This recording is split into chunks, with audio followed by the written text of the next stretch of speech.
Before we have a look at the parable for this week, I want to ask you one question.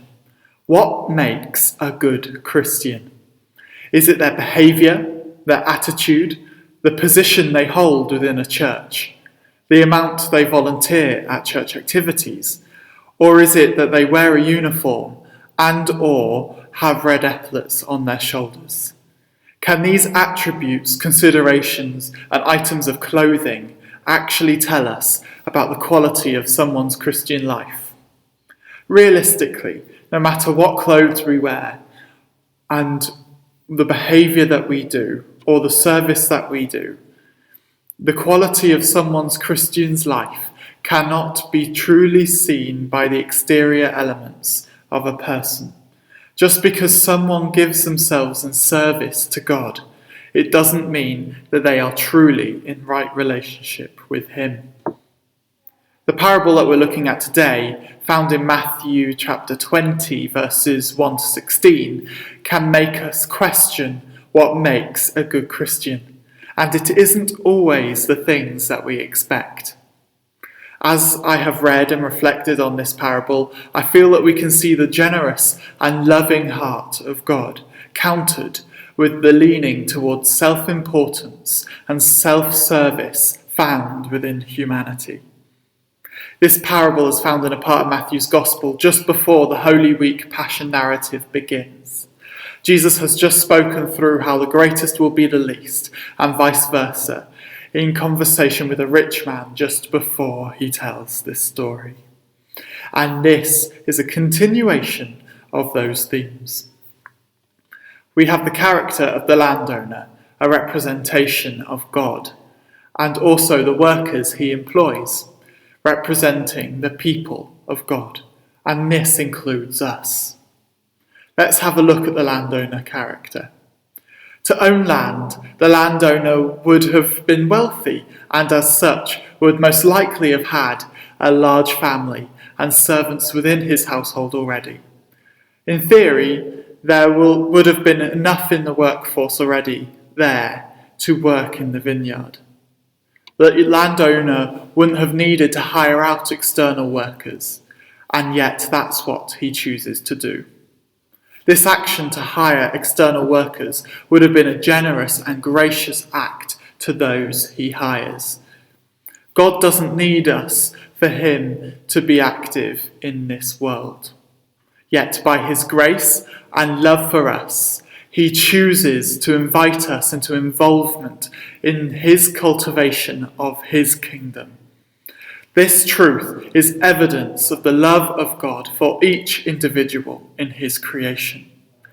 The fact that God invites us to participate in his kingdom, birthed out of his love for us, really excites me. The landowner has hired workers at the start of the day, and they have agreed a wage for the day's work, found in verse 2. At this point, the landowner would definitely have enough people working in the vineyard for that day, and could have spent the rest of the day seeing to other things. However, the landowner makes a decision which defies human, economical, entrepreneurial, and logical sense. He hires more workers. The vineyard hasn't grown, and there's no need for an even larger workforce. However, this is what the landowner decides to do. The landowner goes back into town, sees people looking for work, and offers them employment for payment of whatever is right, found in verse 4. The landowner doesn't just do this once, but 4 times throughout the work day. It is almost as if every time the landowner saw people without work, the offer of employment had to be made. This is something that is truly amazing. The landowner isn't content to see someone without work. Within the context of this story, there was no welfare state as we know it. If a worker wasn't able to receive work, they weren't paid. This led to them not being able to get food for themselves and other people who depended on them. In effect, unemployment led to potential starvation.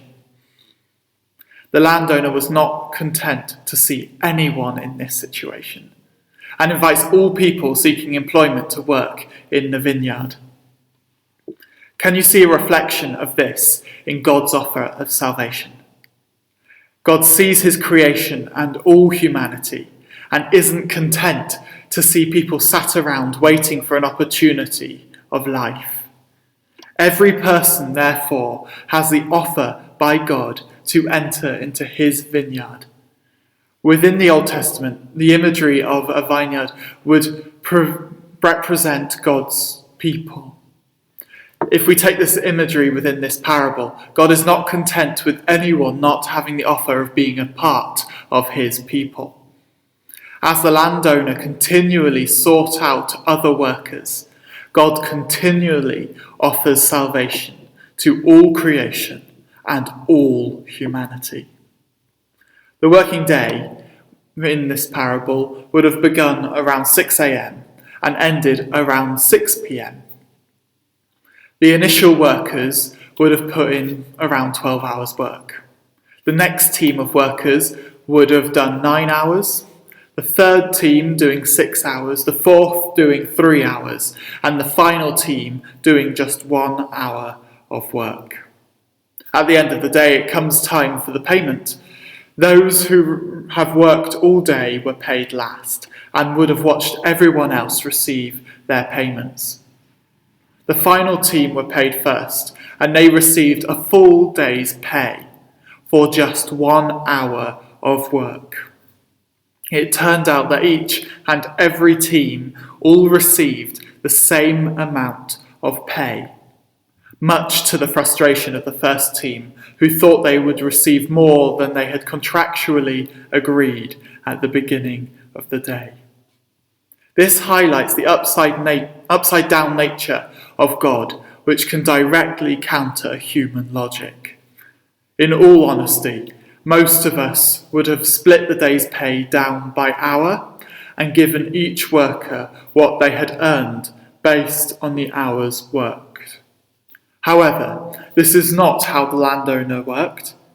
The landowner wasn't content with people not being able to have enough money to live on for that day of work, and wanted all the workers to receive the opportunity to live. The amount they worked didn't matter. All that mattered was that they accepted the offer of work and joined in. God's offer of salvation is the same. It doesn't matter when you believed in the life, death, and resurrection of Jesus. It doesn't matter if you came to faith early or later in life. All that matters is that we accept the offer through our faith and join in with the life that God provides. This is the amazing thing about grace. It isn't something we can earn, ever. Realistically, it is also something none of us deserve at all. Yet, in God's offer of salvation, in the life, death, and resurrection of Jesus, we can enter into the vineyard, God's people, by his grace through our faith. This is offered to all people, no matter what. As the landowner continually offered work to people he found, God offers salvation by grace in the same way. The warning for us within this parable, for those of us who have been Christians for a while, is that we don't lose sight of the amazing thing that is grace. By grace we can receive a fullness of life, and this all comes through the complete love of God. This is what we receive. This is the payment that is right for all people of God. The danger for us is that we can become like the first team of workers. As they saw all the other teams receive the same wages they were working for, they forgot about their contract of work and expected more. They thought themselves as better than the other workers because they were involved much earlier. I am so thankful that this is not how God works. The first team were angry that they were made equal to the other workers, found in verse 12. However, the landowner saw fit that everyone would receive the same wage, And thank goodness that God is the same by his grace. So, I return to my first question. What makes a good Christian? Our service is useful for the kingdom, but it isn't going to get us a larger wage. What we wear also doesn't matter when looking at the quality of a Christian life. All that matters to be a good Christian is to accept the offer of salvation from God by the life, death, and resurrection of Jesus, and by grace through our faith, and to live in this new life continually. It is all based on our full acceptance of what comes from God, which is not based on what we have done in our lives up to that point. Have you accepted God's offer? Do you need to accept it again afresh today? Do you need to remember about grace being all that we need?